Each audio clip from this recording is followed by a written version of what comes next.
வார்த்தை என்னவென்றால்,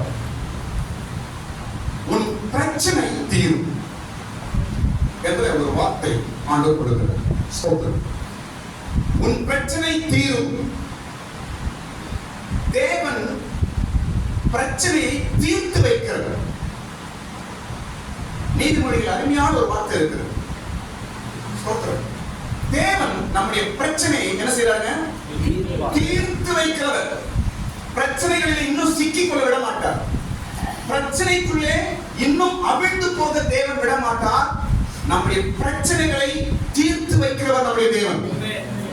அது என்ன பிரச்சனை, எப்படி பிரச்சனை, எவ்வளவு பெரிய பிரச்சனை, எதுவாக இருக்கட்டும், அது உங்களுக்கு தெரியும். கர்த்தருக்கு ஸ்தோத்திரம். ஆனால் இயேசு என் பிரச்சனையை தீர்த்து வைக்கிறவர் என்று விசுவாசிக்கிறீங்களா? ஆமென் சொல்லுங்க. பத்தம் ஆமென் சொல்லுங்க. என் பிரச்சனையை தீர்த்து வைக்கும் தேவன் என் தேவன். பைபிள்ல ஒரு அருமையான வார்த்தை நீதிமொழிகள் எடுங்க. நீதிமொழிகள் 29ஆம் அதிகாரம் எடுங்க. நீதிமொழிகள் 29ஆம் அதிகாரம் 26ஆம் வசனம். நீதிமொழிகள் ஆளுகை செய்கிறவனுடைய 29ஆம் அதிகாரம் 26ஆம் வசனம். ஆளுகை செய்கிறவனுடைய முகதாரி தரிசனத்தை தேடுகிறவர்கள் அநேகர், ஆனாலும் அவனுடைய நியாயம் கர்த்தராலே தீரும்.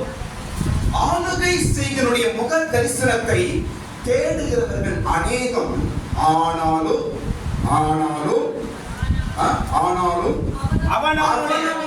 நியாயம் கர்த்தராலே தீரும். இந்த வசனத்தின் அர்த்தம் என்ன அப்படின்னா,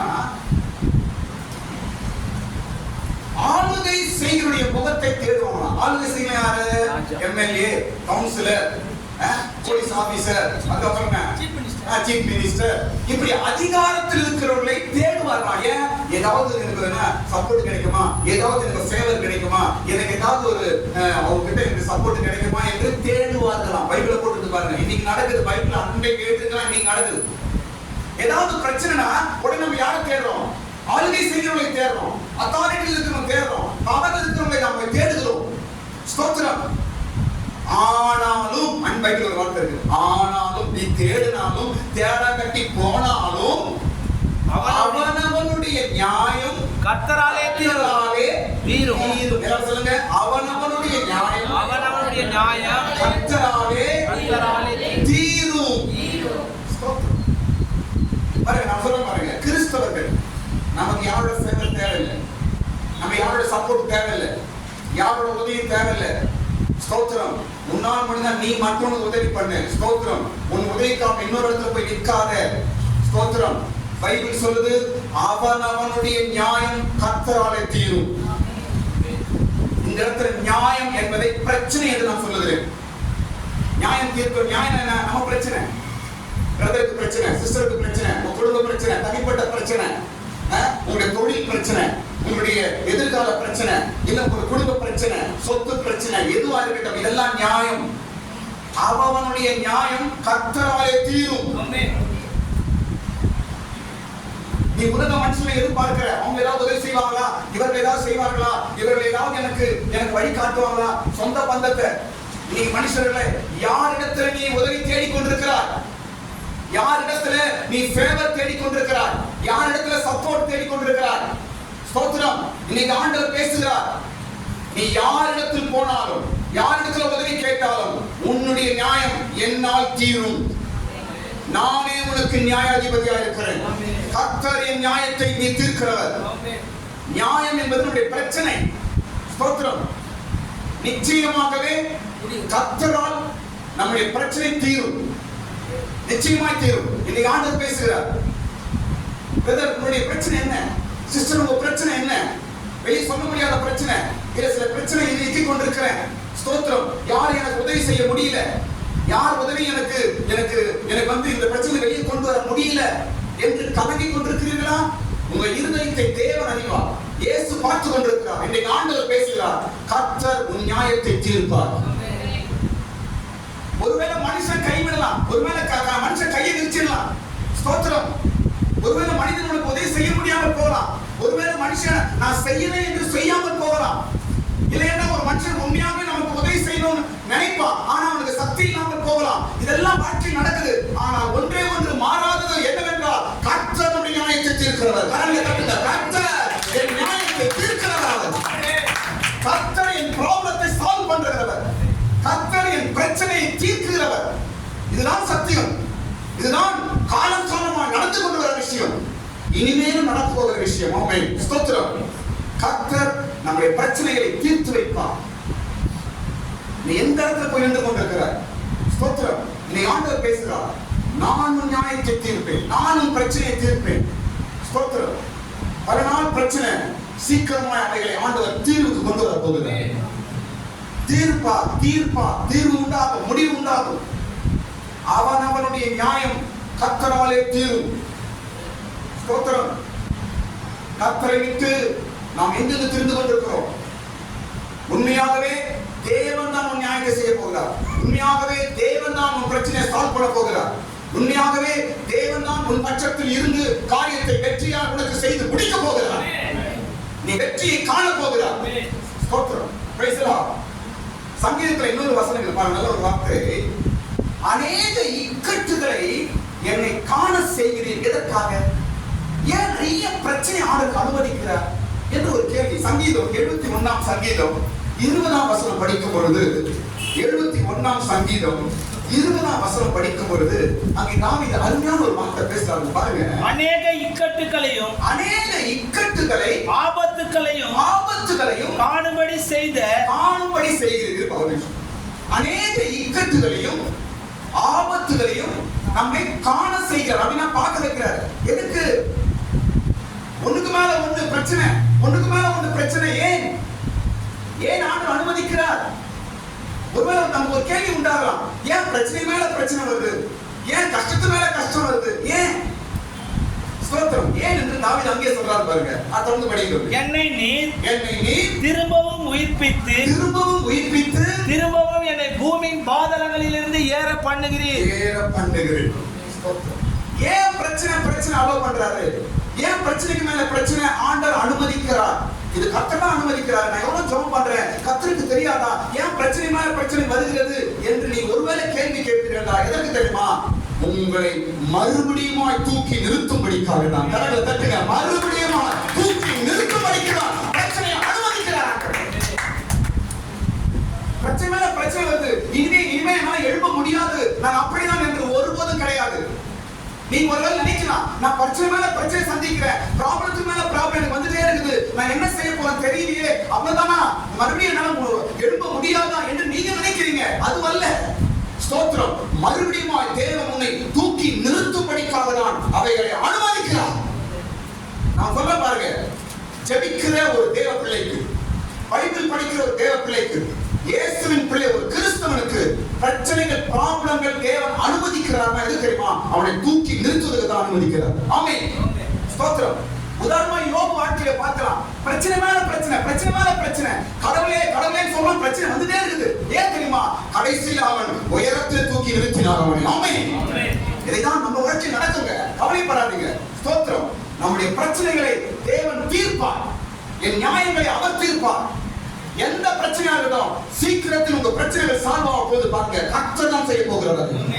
தேவன் தான் செய்ய போகிறார். மனிதன் அல்ல.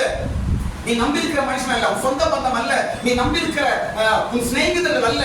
கர்த்தர் இடத்திலிருந்து உனக்கு நியாயம் தீர்வு உண்டாக போகிறது. ஹல்லேலூயா. ஸ்தோத்திரம். இப்போ ஏன் நாம பிரச்சனைகளில் சிக்கிக் கொள்கிறோம் என்பது 3 காரியங்கள் நான் சொல்ல போறேன் பைபிள் இருந்து. அதே அதிகாரத்துக்கு தான் நீதிமொழிகள் 29 நான் சொல்றேன். ஏன் நாம் பிரச்சனை சிக்கிக் கொள்கிறோம், எதற்காக என்று பார்க்கும்போது 3 காரணங்கள் அது உண்டு. பிரச்சனையை தீர்க்கிறவர் நம்முடைய தேவன் தான். நம்முடைய நியாயங்களை தீர்க்கிறவர் அவர் தான். ஆனால் ஏன் நாம் பிரச்சனையை சிக்கிக் கொள்கிறோம்? எப்படி? ஏன் குடும்பத்தையா இருக்கட்டும், தனிப்பட்ட வாழ்க்கையா இருக்கட்டும், எப்படி நம்ம பிரச்சனை சிக்கிக் கொள்கிறோம் என்பதற்கு 3 காரணங்கள் உண்டு. நம்பர் 1, முதலாவது காரணம் கோபம்.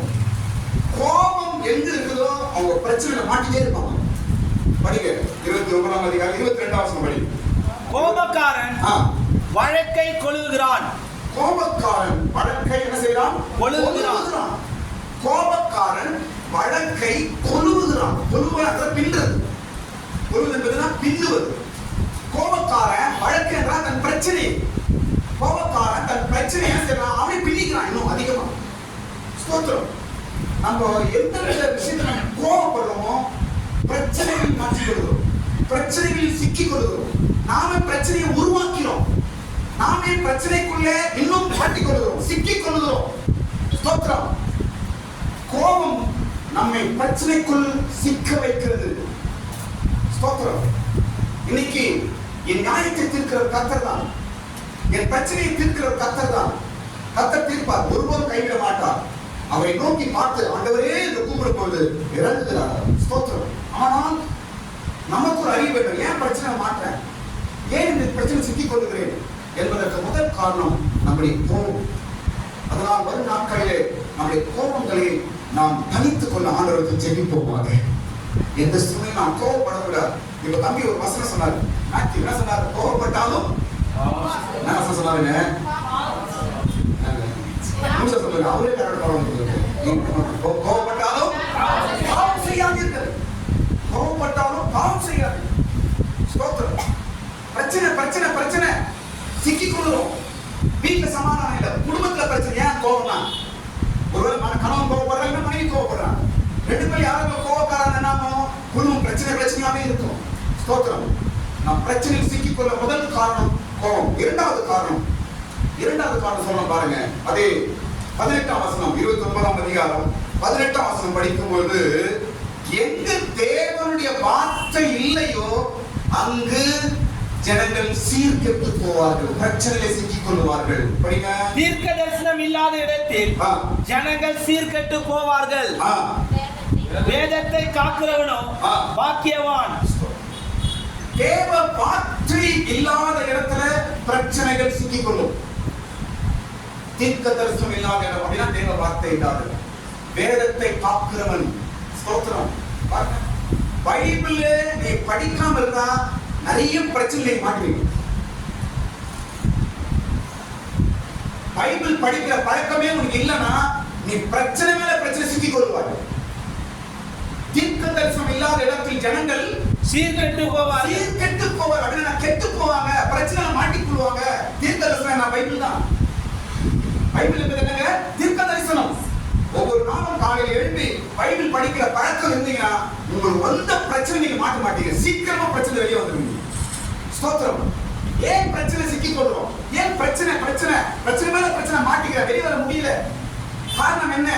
பிரச்சனை சிக்கிக் கொள்ள காரணம் இல்ல, தேவ வார்த்தை இல்லை, தேவ ஆலோசனை இல்லை, தீர்க்கதரிசன வார்த்தைகள் இல்லை, வேதம் இல்லை. ஸ்தோத்திரம். குடும்பத்துல நான் பொதுவா பேசுறேன், ஃபேமிலியில பேசுறேன். ஏன் பிரச்சனை வீட்டுல, ஃபேமிலியில, குடும்பத்துல ஏன் பிரச்சனை? ஏதாவது ஒரு பிரச்சனை. ஏன்? வேதம் வாசிக்காததுனால். நான் சொல்றேன் பாருங்க, காலையில் எழும்புனே நீங்க முகம் கழுவிட்டு அதே பெட்ல அப்படியே உட்கார்ந்து பைபிளை திறந்த ஒரு 5 வசனம் படிச்சுட்டு நீங்க பெட்ல இருந்து எழும்புங்க. இப்படி ஒரு பழக்கத்தை வச்சு பாருங்க, ஒவ்வொரு நாளும் நீங்கள் மலைகளை தாண்டுவீர்கள். கடல்ல தட்டுங்க, மலைகளை தாண்டுவீர்கள், சமுத்திரத்தை தாண்டுவீர்கள். வேத வசனம் அப்படி ஒரு பெரிய பலன். வேத வசனம் நமக்கு தெளிவான அறிவை கொடுக்கும். வேத வசனம் நம்முடைய ஞானத்தை தெளிவாக்கும். அந்த நாளுக்கு அந்த ப்ராப்ளத்தை எப்படி ஃபேஸ் பண்ணணும் என்ற அறிவை பைபிள் நமக்கு தரும். இந்த பைபிள் படிக்காதனால தான், பைபிள் வார்த்தை இல்லாதனால தான் பிரச்சனை. கர்த்தருக்கு ஸ்தோத்திரம். மூன்றாவது காரியம், ஏன் நாம் பிரச்சனையை சிக்கிக் கொள்கிறோம் என்பதற்கு மூன்றாவது காரணம் என்ன தெரியுமா? நாம் இருதயத்தை கடினப்படுத்தும் போது நாம் பிரச்சனையில மாட்டிக்கொள்வோம். 29ஆம் அதிகாரம் 1ஆம் வசனம். அடிக்கடி கடிந்து கொள்ளப்பட்டும் தன் பிடாரியை கடினப்படுத்துகிறவன் சகாயமின்றி சடிதில் நாசமடைவான். மூன்றாவது காரணம், ஏன் பிரச்சனையில மாட்டிக்கிறேன், ஏன் எனக்கு பிரச்சனை சிக்கிக் கொள்கிறேன் என்பதற்கு மூன்றாவது காரணம் என்னமா? இருதயத்தை கடினப்படுத்துதற்கு. ஒருபோதும் இருதயத்தை கடினப்படுத்தவே கூடாது. நம்ம இருதயம் எப்படி இருக்கணுமா? கல்லான இதயமா இருக்கக்கூடாது. அது எப்படி இருக்கணுமா? சதையான இதயமா இருக்கணும், மிருதுவா இருக்க வேண்டும். ஒரு இடத்துல கடவுள் தாழ்த்துனா தாழ்த்துடு, ஒரு இடத்துல கடவுள் அட்ஜஸ்ட் பண்ணி போனா அட்ஜஸ்ட் பண்ணிடு, ஒரு இடத்துல கடவுள் பெருமையா ஒன்னும் பேசாத, கோவப்படாத என்றால் கோவப்படாத. அதுதான் மிருதுவான இதயம். இல்ல நான் அப்படிதான் இருப்பேன், இல்ல நான் பேச மாட்டேன், இல்ல நான் உங்ககிட்ட பழக மாட்டேன், இல்ல நான் பார்க்க மாட்டேன், நான் இப்படிதான் இருப்பேன் என்றால் இது என்னது? பிடரியை கடினப்படுத்துவது. ஸ்தோத்திரம். குடும்பத்துல கணவன் மனைவிக்குள்ள மனஸ்தாபங்கள், பேசாம வைராம இதுதான் தப்பு. பிரச்சனை சிக்கிக் கொள்வீங்க. உங்களை மாட்ட விட்டு வேடிக்கை பார்ப்பாரு. ஸ்தோத்திரம்.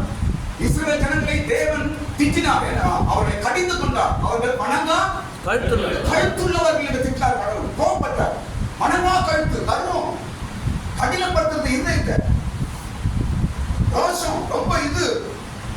இவைகள் எல்லாம் நம்முடைய பிரச்சனை மாட்டிக்கிறோங்க. ஸ்தோத்திரம். அப்ப யார் நம்ம காப்பாற்றுறது? ஒருத்தருக்கு அட்ஜஸ்ட் பண்ணி, ஒருத்தர் தாழ்ந்து, ஒவ்வொருத்தர் நேசித்து போவதுதான் வாழ்க்கை. அதுதான் உங்களுடைய பிரச்சனை வெளியே கொண்டு வருகிற வழி. ஸ்தோத்திரம். ஆமென். அதற்கு ஸ்தோத்திரம். இப்போ 3 வழிகள் நாம் பார்த்தோம். ஏன் நாம் பிரச்சனையில சிக்கிக் கொள்கிறோம் என்ற 3 வழிகளை பார்த்தோம். அடுத்த ஒரு பகுதி என்னவென்றால், ஸ்தோத்திரம், அடுத்த பகுதி, எப்பொழுது தேவன் நம்முடைய பிரச்சனைகளை தீர்க்கிறார் என்று 3 காரியம் சொல்லுங்க. எப்போ கடவுள் நம்ம பிரச்சனை எல்லாம் தீர்க்கிறார், எப்போ என்று பார்க்கும்போது அதுல 3 விஷயங்கள் இருக்கிறது நாம் பார்க்கிறோம். ஸ்தோத்திரம். ஏனென்றால் இன்றைக்கு வார்த்தை, கர்த்தர் என் நியாயத்தை தீர்ப்பார், கர்த்தர் என் பிரச்சனையை தீர்ப்பார், கர்த்தர் என் ப்ராப்ளத்தை சால்வ் பண்ணுவார். கர்த்தருக்கு ஸ்தோத்திரம். இன்னைக்கு உலக மனுஷன்லாம் பல இடத்துல போறாங்க. அவங்க மத்தியில போறாங்க, அதிகாரி கிட்ட போறாங்க, ஏதாவது ஃபேவர் கிடைக்க, ஏதாவது நமக்கு இது கிடைக்கும், சப்போர்ட் கிடைக்க என்று போகிறார்கள். கர்த்தருக்கு ஸ்தோத்திரம். ஆனால் கிறிஸ்தவர்கள் நாங்கள் கர்த்தரையே நம்பி இருக்கிறோம். ஆனால் கிறிஸ்தவர்கள் நாங்கள் எங்கள் தேவனை நம்பி இருக்கிறோம். எங்கள் தேவனுடைய நியாயாதிபதி, எங்கள் தேவனுக்கு நியாயம் செய்வார் என்று நாங்கள் நம்பி இருக்கிறோம். அந்த நம்பிக்கை ஒருபோதும் கைவிடாது. கர்த்தருக்கு ஸ்தோத்திரம். 3 காரணங்கள். எப்போ தேவன் நம்ம பிரச்சனையை சால்வ் பண்றார், எப்போ நம்ம பிரச்சனைகள் தீர்கிறது, எப்போ தேவன் தீர்த்து வைக்கிறார், எப்பொழுது என்று பார்க்கும்போது 3 காரணங்கள். நம்பர் 1, முதலாவது, தேவன் மேல் நம்பிக்கையா இருக்கும்போது உன் பிரச்சனையை அவர் தீர்க்கிறார். ஆமென்.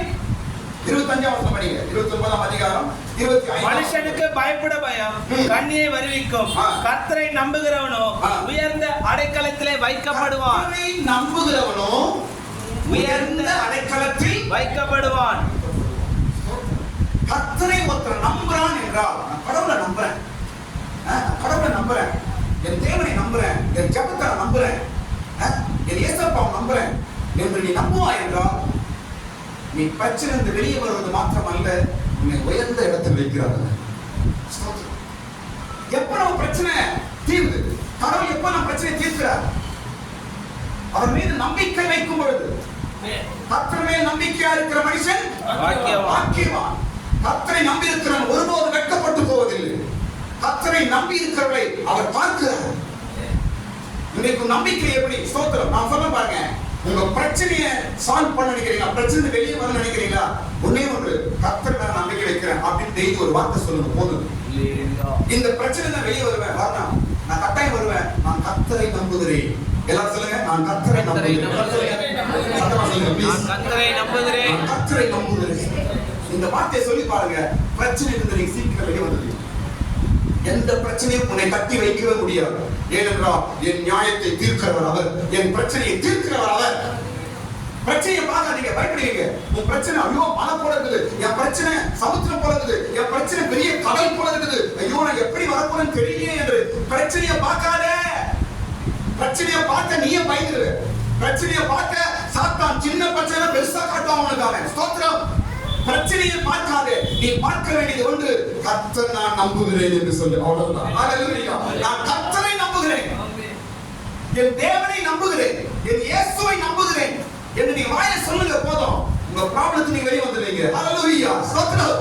உங்க பிரச்சனை நீங்க வெளியே வந்து விடுவீங்க. கர்த்தரை நம்புகிறவன் உயர்ந்த அடைக்கலத்தில் வைக்கப்படுவான். அவன் வெளியே வந்துடுவான். ஸ்தோத்திரம். இரண்டாவது காரணம் பாருங்க, எப்போ நம்முடைய பிரச்சனையை தேவன் தீர்க்கிறார், நம்ம பிரச்சனையை கடவுள் எப்ப தீர்த்து வைக்கிறார் என்பதற்கு இரண்டாவது காரணம் சொல்ல பாருங்க, மனத்தாழ்மை இருக்கும்போது நம்ம பிரச்சனை தீரும். சொல்லுங்க, மனத்தாழ்மை. மனுஷனுடைய அகந்தை அவனை தாழ்த்தும், மனத்தாழ்மை உள்ளவன் எவனோ அவன் கடமடைவான். மனத்தாழ்மை உள்ளவன் கனமடைவான். மனத்தாழ்மை நம்முடைய பிரச்சனை நம்ம வெளியே கொண்டு வரும். ஸ்தோத்திரம். மனத்தாழ்மை, மனத்தாழ்மை. ஸ்தோத்திரம். பெருமை இல்லாம, அகங்காரம் இல்லாம, மேற்றுமை இல்லாம, கர்வம் இல்லாமல் மனத்தாழ்மையாய் ஸ்தோத்திரம், நான் அல்ல கடவுள் என்று எப்படி உங்கள் மனத்தாழ்மை தாழ்த்துவீர்களோ அப்போ உங்க பிரச்சனை தீரும். ஸ்தோத்திரம். ஆமென்.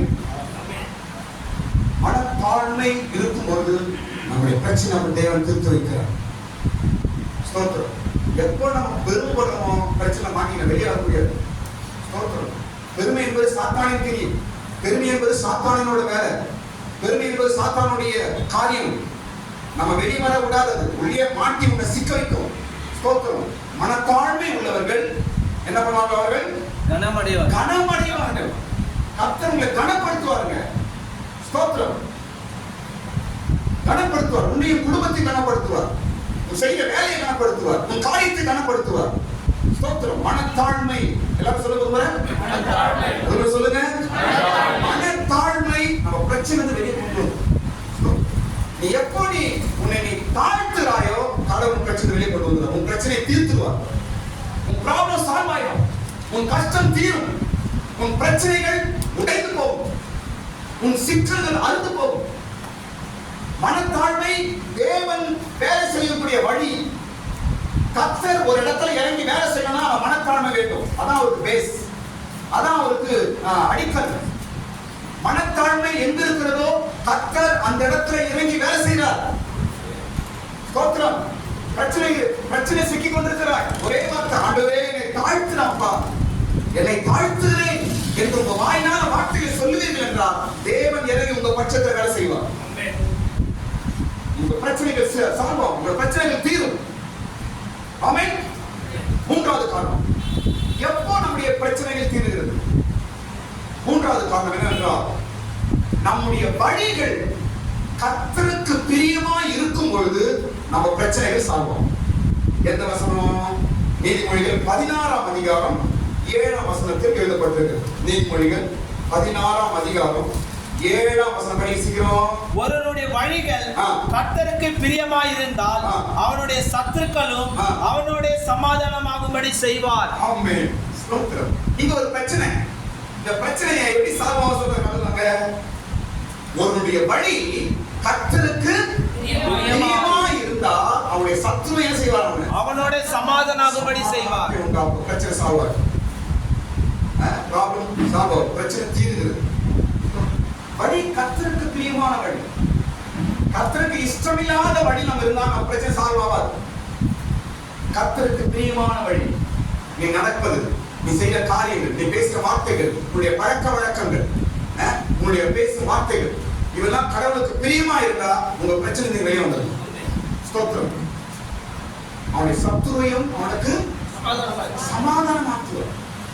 சில சத்துரு பிரச்சனை, விரோதிகள், பகை, இதெல்லாம் பிரச்சனைகள். இது எப்படி சால்வ் ஆகுது, எப்படி வெளியே வர்றது என்றால் உன் வழியை சரிப்படுது. அவ்வளவுதான், வேற ஒன்றும் கிடையாது.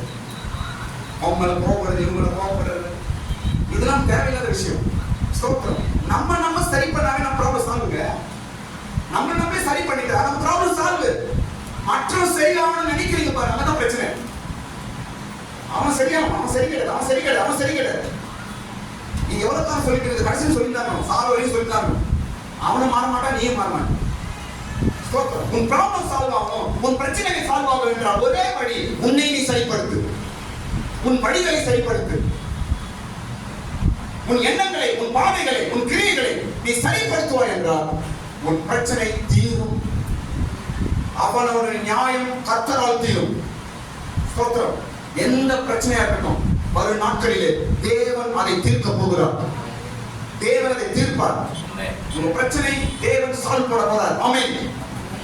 உங்க ப்ராப்ளங்கள் தேவன் சால்வ் பண்ண போகிறார். சரியாக போகிறது, எல்லாம் தீர்ந்து போக போகிறது. கர்த்தர் தீர்க்கிறவர். ஒருவேளை பிரச்சனை மேல பிரச்சனை வந்து கொண்டு நினைக்கிறீங்களா? கர்த்தர் உங்களை உயர்த்தும்படிக்கு அனுமதித்துக் கொண்டிருக்கிறார். ஆமென். ஹல்லேலூயா. இப்ப கடைசி ஒரு பகுதி சொல்ல முடிக்க போறோம். கடைசி பகுதி என்னவென்றால் எந்தெந்த இடத்துல தேவன் எப்படி ப்ராப்ளத்தை சால்வ் பண்றாரு என்று ஒரு 3 விஷயங்கள் சொல்லி நான் முடிக்கிறேன். எந்தெந்த இடத்துல பிரச்சனைகளை தேவன் எப்படி அவங்களுக்கு சால்வ் பண்ணி கொடுக்கிறார், எப்படி தீர்த்து கொடுக்கிறார். மொத்தமும் ஒரு பிரச்சனை, எப்படி அவங்க பிரச்சனையை கடவுள் அவங்களுக்கு தீர்த்து வைக்கிறார் என்று 3 இன்சிடென்ட் பைபிள்ல நான் சொல்றேன் பாருங்க. முதல் காரியம் நெகேமியா. சொல்லுங்க. நெகேமியாவோட பிரச்சனை என்ன பிரச்சனை? எருசலேமின் மதிலை அவன் போய் கட்ட வேண்டும். இது அவனுக்கு உதவி, அவனோட பிரச்சனை. அது நெகேமியாவோட பிரச்சனை. இந்த நெகேமியாவோட பிரச்சனை எப்படி சால்வ் பண்றாரு கடவுள் என்றால், ராஜாவின் கண்களில் தயவு உண்டாக்கி அவனுக்கு பிரச்சனை சால்வ் பண்றாரு. ஆமென். நான் சொல்றது புரியுதா உங்களுக்கு? நெகேமியாவுக்கு மற்றவருடைய கண்களில் என்ன கிடைக்க செய்யறாரு? சத்தமா சொல்லுங்க. தயவு கிடைக்க செய்து அவன் பிரச்சனையை தீர்க்கிறார். பாருங்க, நம்முடைய பிரச்சனையை கடவுள் என்ன செய்வார்? உங்க பிரச்சனையை தீர்க்கும்படிக்கு உங்கள் எதிராளி இல்லை என்றால் உங்கள் யார்கிட்ட உங்களுக்கு காரியங்கள் நடக்கணுமோ அவரிடத்திலிருந்து உங்களுக்கு தயவு கிடைக்கும்படி செய்து உங்க பிரச்சனை தீர்ப்பார். ஆமென். கரங்களை தட்டி சோத்திரம் பண்ணுமா? கரங்களை தட்டி ஆமென் சோத்திரம். ஹalleluya. கர்த்தர் செய்த காரியம், இது தேவன் செய்த காரியம். நெகேமியாவுக்கு யார் கண்ணில் தயவு கிடைச்சது? ராஜா கண்களில் தயவு கிடைத்தது. ஆமென். யார் கண்களுங்க? ராஜாவின் கண்களில் தயவு கிடைத்தது. ஸ்தோத்திரம். உங்க ப்ராப்ளம் சால்வ் ஆகிறதுக்கு பாருங்க, யார் உங்களுக்கு மெயின் காரணமா இருக்கிறாங்களோ அவங்க கண்ணிலே கர்த்தர் உங்களுக்கு தயவு உண்டாகும்படி செய்வார். நடக்கும். நெகேமியாவுக்கு தேவன் செய்தார், எனக்கும் செய்வார். மற்றவர் கண்களிலே தயவு, இரக்கம், ஸ்தோத்திரம்.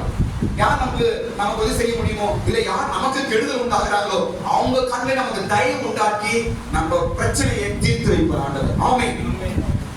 இரண்டாவது எஸ்தருக்கு அதே கதை தான். எஸ்தருக்கு ஒரு பிரச்சனை. என்ன பிரச்சனை? யூதர்களும் கொல்லப்பட போறாங்க, அவங்களுடைய ஜனங்களை காப்பாற்றணும். இது அவங்க எஸ்தரோட பிரச்சனை. இது எப்படி கடவுள் சால்வ் பண்றாரு? சொல்லுங்க.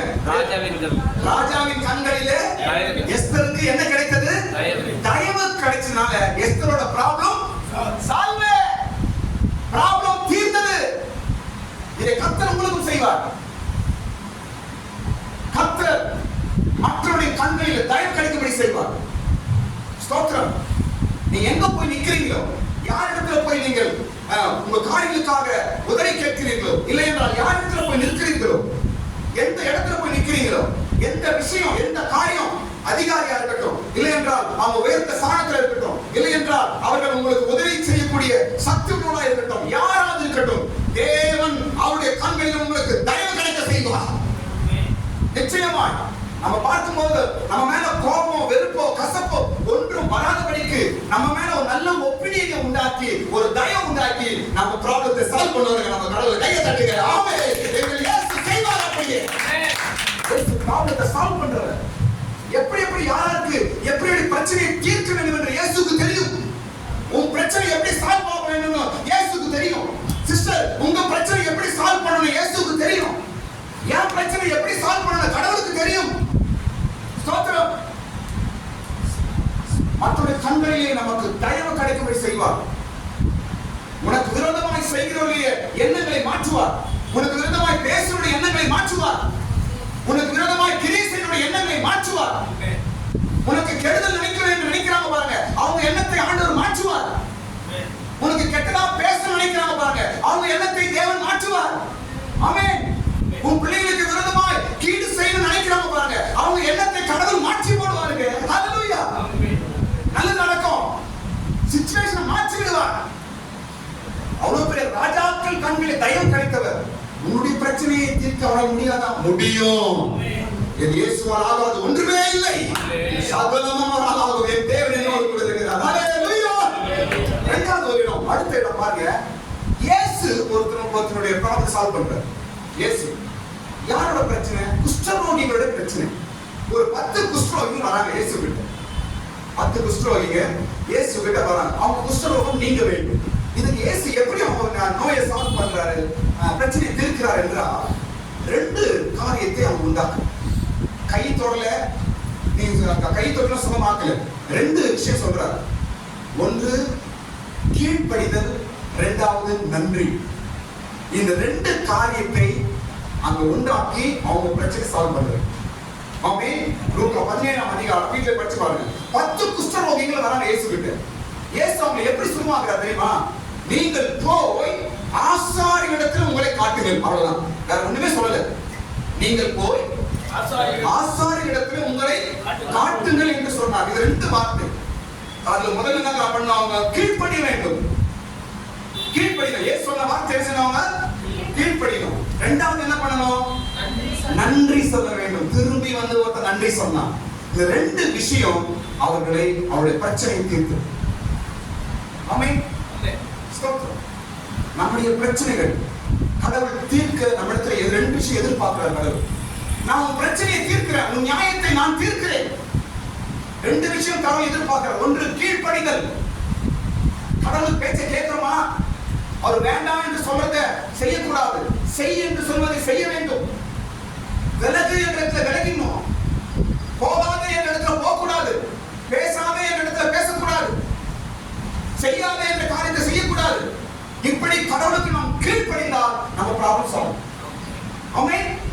குஷ்டரோகியோட ப்ராப்ளத்தை சால்வ் பண்ண இயேசு கையில கொல்ல சுகமாக சொல்ல இப்போ காட்டுன்ற அவ்வளவுதான் முடிஞ்சு போச்சு. சோத்திரம். சில விஷயத்தில் நாம் கீழ்ப்படியும் போது நம்ம பிரச்சனையை இயேசு தீர்க்கிறார். இரண்டாவது நன்றி சொல்ல வேண்டும். 10 பேர் சுகமாய் போயிட்டாங்க, ஆனா நன்றி சொல்ல எத்தனை பேர் வந்தாங்க?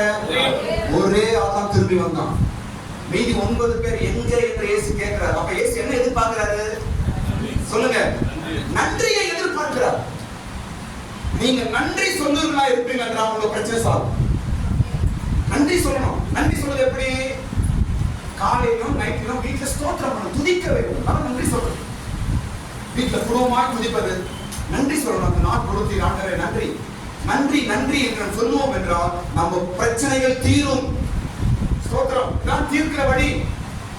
நன்றியே இல்ல வீட்டுல ஆண்டவருக்கு நன்றி சொல்றது இல்ல, தேங்க்ஸே சொல்றது இல்ல, துதியே இல்ல, ஸ்தோத்திரமே இல்ல என்றால் உங்க பிரச்சனை எப்படிங்க தீரும்? கடவுள் எப்படி தீர்த்து வைப்பார்? வழியே இல்லையே. கடவுள் வேலை செய்யறது வழியே இல்லையே. துதிகள் மத்தியில் வாசம் செய்யும் தேவன். பைபிள்ல படிக்கிறோம். யோசபாத் ராஜா ஒரு பெரிய யுத்தத்திலே ஜெயித்ததற்கு காரணம் துதித்தார்கள். துதிக்கிறவர்களை முன்பாய் வைத்தான், அதனால ஜெயித்தான். உங்க பிரச்சனைகள் சால்வ் ஆக வேண்டும் என்றால், உங்களுடைய நியாயங்கள் தீர்க்கப்பட வேண்டும் என்றால், உங்களுடைய பிரச்சனைகள் தீர்க்கப்பட வேண்டும் என்றால் நன்றி நன்றி நன்றி சொல்லுங்க ஆண்டவருக்கு. ஆண்டவரே நன்றி, என் குடும்பத்தை காத்தீரே நன்றி, புதினா தந்தீரே நன்றி, சுகம் தந்தீரே நன்றி, ஆதாரம் தந்தீரே நன்றி, சமாதானம் தந்தீரே நன்றி, எந்த நோய் விடா பாதுகாத்தீரே நன்றி, என் புள்ளிய பாதுகாத்தீரே நன்றி, என் பையனை பாதுகாத்தீரே நன்றி, என் குடும்பத்தை நடத்தினீரே நன்றி, போக்கின மரத்தினை காப்பாற்றினே நன்றி. எத்தனை நன்றி நீங்க சொல்லுவீர்களோ அத்தனை உங்களுடைய பிரச்சனைகள் தீர்ந்து தீர்ந்து தீர்ந்து போகலாம். ஆமென். கடைசி ஒரு காரியத்தை முடிக்கிறேன். கடைசி காரியம் இன்னொரு இடத்துல கடவுள் எப்படி ப்ராப்ளத்தை சால்வ் பண்றார்? முதல் காரியம் என்ன பார்த்தோம்? மனுஷனிடத்தில் நமக்கு தயவு உண்டாக்கி நம்முடைய பிரச்சனையை தீர்க்கிறார் என்று பார்த்தோம். இரண்டாவது காரணம் கீழ்ப்படியும் போதும் நன்றி சொல்லும் போதும் நம்முடைய பிரச்சனை தீர்க்கிறார் கடவுள் என்று பார்த்தோம். மூன்றாவது ஒரு இன்சிடென்ட் எல்லாரும் 1 ராஜாக்கள் 17ஆம் அதிகாரம் எடுக்க, அங்க ஒரு விதவையோட பிரச்சனையை எலிசா தீர்க்கிறார். ஸ்தோத்திரம். இவையெல்லாம் நமக்கு தான் நிச்சயமாய் முடிவு உண்டு. உன் நம்பிக்கை நீ போகாது. ஸ்தோத்திரம். நிச்சயமா உன் பிரச்சனைக்கு தீர்வு உண்டு. கர்த்தர் என் பிரச்சனையை தீர்க்கிறவர், கர்த்தர் என் நியாயத்தை தீர்க்கிறவர். ஸ்தோத்திரம். பாருங்க, நம்ம பிரச்சனையும் கஷ்டத்தையும் வளர்த்து விட்டு ஆண்டவர் வேடிக்கை பார்க்கிறவர் அல்ல. ஸ்தோத்திரம்.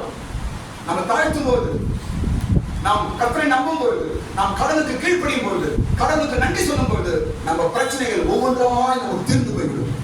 ஸ்தோத்திரம். இயேசுவின் நாமத்தினால இந்த 2025ஆம் வருஷத்துல உங்களுடைய தீராத பிரச்சனைகள் நாம் தீர்ந்து போவதாக. இந்த வருஷத்துல இனி நீங்கள் பிரச்சனையை காண்பதில்லை. ஆமென். இதுவரைக்கும் பார்த்த பிரச்சனைகள் இனி நீ பார்க்க போவதில்லை. ஸ்தோத்திரம். எல்லா நியாயங்களையும் என் தேவன் தீர்த்து வைப்பாராக. எல்லா பிரச்சனைகளையும் என் இயேசு தீர்த்து வைப்பாராக. ஸ்தோத்திரம். எல்லா பிரச்சனைகளிலும் என் இயேசு எனக்கு விடுதலை தருவாராக. கடைசி காரியம் பாருங்க, ஒரு விதவையோட பிரச்சனை. என்ன பிரச்சனை? அந்த வீட்டுல ஒண்ணும் இல்ல. அவ என்ன சொல்றா? வீட்டுல ஒன்றும் இல்ல, கொஞ்சம் எண்ணெய் கொஞ்சமாவது தான் இருக்குது. அது அடை செய்து நானும் என் பிள்ளையும் சாப்பிட்டு என்ன செய்ய போறோம்? சாக போறோம். ஆழத்துக்கு விருப்பம் இல்லை, எப்படி ஒரே பிரச்சனை, ஆழ முடியாது, நான் சாக போறேன் என்று சொல்லுகிறார் அந்த விதவை. அது அவருடைய பிரச்சனை. சீக்கிரம் படிக்க படிமா. அதற்கு அவள், பானையில் ஒரு பிடி மாவும் கலயத்தில் கொஞ்சம் எண்ணெயுமே அல்லாமல் என்னிடத்தில் ஒரு அடையும் இல்லை என்று உம்முடைய தேவனாகிய கர்த்தருடைய ஜீவனை கொண்டு சொல்கிறேன். இதோ நானும் என் குமாரனும் சாப்பிட்டு செத்து போக அதை எனக்கு அவனுக்கு ஆயத்தப்படுத்துவதற்கு 2 விறகு கொத்துகிறேன் என்றால். இதான் ஒரு பிரச்சனை. நான் சாக போறோம், எங்க வீட்டுல ஒண்ணும் இல்ல, ஒன்றுமே இல்ல, உயிர் வாழ்றதுக்கு ஒன்றுமே இல்ல, நானும் என் பிள்ளைய சாக போறோம். இதான் அவருடைய பிரச்சனை.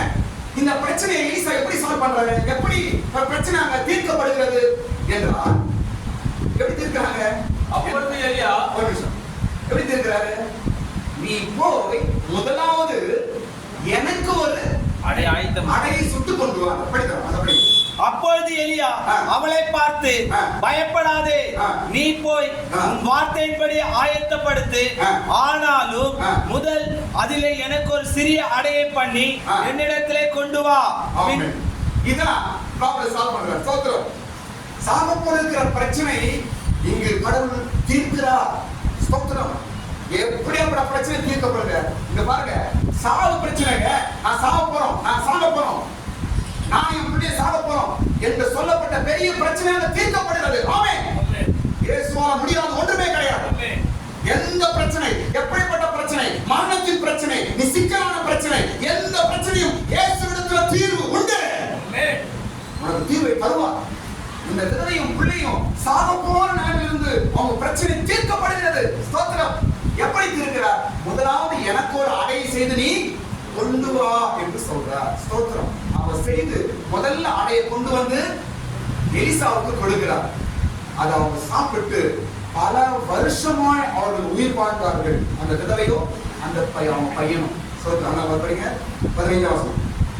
அவள் போய் எலியாவின் சொற்படி செய்தால் அவளும் இவனும் அவள் வீட்டாரும் அநேக நாள் சாப்பிட்டார்கள். பிரச்சனை தீர்ந்துச்சு. சாவ வேண்டும் நினைச்ச பிரச்சனை தீர்ந்துச்சு. வீட்டுல ஒண்ணு இல்லை என்று சொன்ன பிரச்சனை தீர்ந்துச்சு.